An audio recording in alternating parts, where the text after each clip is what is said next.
The northern lights, or aurora borealis, offer an entrancing, dramatic, magical display that fascinates all who see it. But just what causes this dazzling natural phenomenon? At the center of our solar system lies the sun, the yellow star that sustains life on our planet.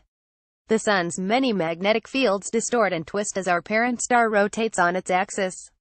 When these fields become knotted together, they burst and create so-called sunspots. Usually, these sunspots occur in pairs. The largest can be several times the size of Earth's diameter. This image from NASA's Solar Dynamics Observatory shows the sun as it appeared in extreme ultraviolet wavelengths on March 5, 2012, just after a major solar flare. Credit NASA's at the center of the sun, the temperature is 27 million degrees Fahrenheit, 15 million degrees Celsius.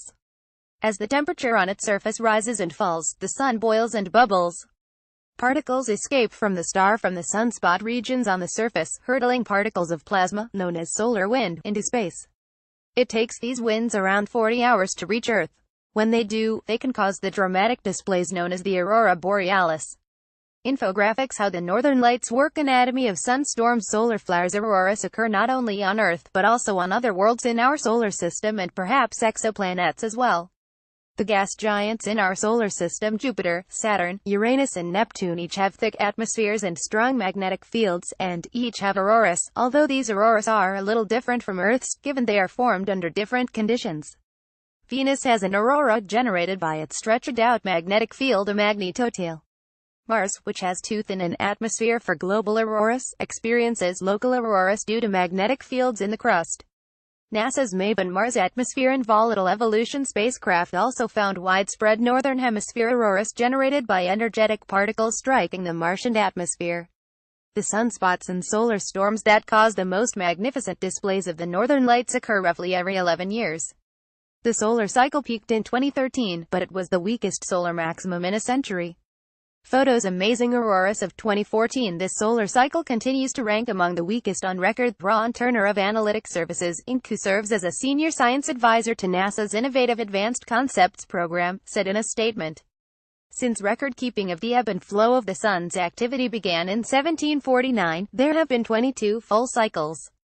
Researchers monitor space weather events because they have the potential to affect spacecraft in orbit, knock out power grids and communications infrastructure on Earth, and amp up normal displays of the northern and southern lights. Scientists are also investigating how fluctuations in the sun's activity affect weather on our planet. Earth is constantly bombarded with debris, radiation and other magnetic waves from space that could threaten the future of life as we know it. Most of the time, the planet's own magnetic field does an excellent job of deflecting these potentially harmful rays and particles, including those from the sun. Particles discharged from the sun travel 93 million miles, around 150 million kilometers, toward Earth before they are drawn irresistibly toward the magnetic north and south poles. As the particles pass through the Earth's magnetic shield, they mingle with atoms and molecules of oxygen, nitrogen and other elements that result in the dazzling display of lights in the sky. An Expedition 30 crew member took this photo of the North Atlantic with an aurora on March 28, 2012. Credit NASA. The auroras in Earth's northern hemisphere are called the aurora borealis. Their southern counterpart, which light up the Antarctic skies in the southern hemisphere, are known as the aurora australis. The colors most often associated with the aurora borealis are pink, green, yellow, blue, violet, and occasionally orange and white.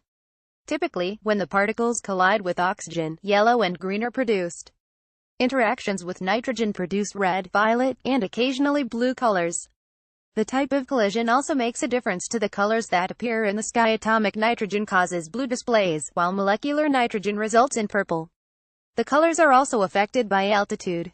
The green lights typically in areas appear up to 150 miles 241 kilometers high, red above 150 miles, blue usually appears at up to 60 miles 96.5 kilometers, and purple and violet above 60 miles. These lights may manifest as a static band of light, or, when the solar flares are particularly strong, as a dancing curtain of ever-changing color. For millennia, the lights have been the source of speculation, superstition and awe. Cave paintings in France, thought to date back 30,000 years, have illustrations of the natural phenomenon. In more superstitious times, the northern lights were thought to be a harbinger of war or destruction, before people really understood what causes them. Many classic philosophers, authors and astronomers, including Aristotle, Descartes, Goethe and Halley, refer to the northern lights in their work.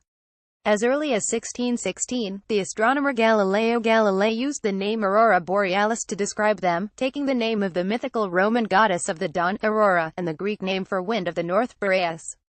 The aurora australis, or the southern lights, occur around the South Polar region. But, since the South Pole is even more inhospitable than the North Pole, it is often trickier to view the southern lights. Astrophotographer Antti Pitikainen took this aurora photo on January 24, 2012 in Muonio, Lapland, Finland. Credit Antti Pitikainen. The best places to see the northern lights are Alaska and northern Canada, but visiting these vast, open expanses is not always easy. Norway, Sweden and Finland also offer excellent vantage points. During periods of particularly active solar flares, the lights can be seen as far south as the top of Scotland and even northern England. A guide for watching Earth's auroras. On rare occasions, the lights are seen farther south. They were first observed by European settlers in New England in 1791. In Historical Storms of New England, published in 1891, Sidney Purley wrote, May 15, 1719, the more beautiful and brilliant aurora borealis was first observed here as far as any record or tradition of that period inform us, and it is said that in England it was first noticed only 3 years before this date. In December of the same year the aurora again appeared, and the people became greatly alarmed, not dreading it so much as a means of destruction, but as precursor of the fires of the last great day and a sign of coming dangers. The northern lights are always present, but winter is usually the best time to see them, due to lower levels of light pollution and the clear, crisp air. September, October, March and April are some of the best months to view the aurora borealis. The lights are known to be brighter and more active for up to 2 days after sunspot activity is at its highest. Several agencies, such as NASA and the National Oceanic and Atmospheric Administration, also monitor solar activity and issue aurora alerts when they are expected to put on a particularly impressive show. Additional reporting by Elizabeth Powell and Nola Taylor. Red Space.com contributors. Additional resources.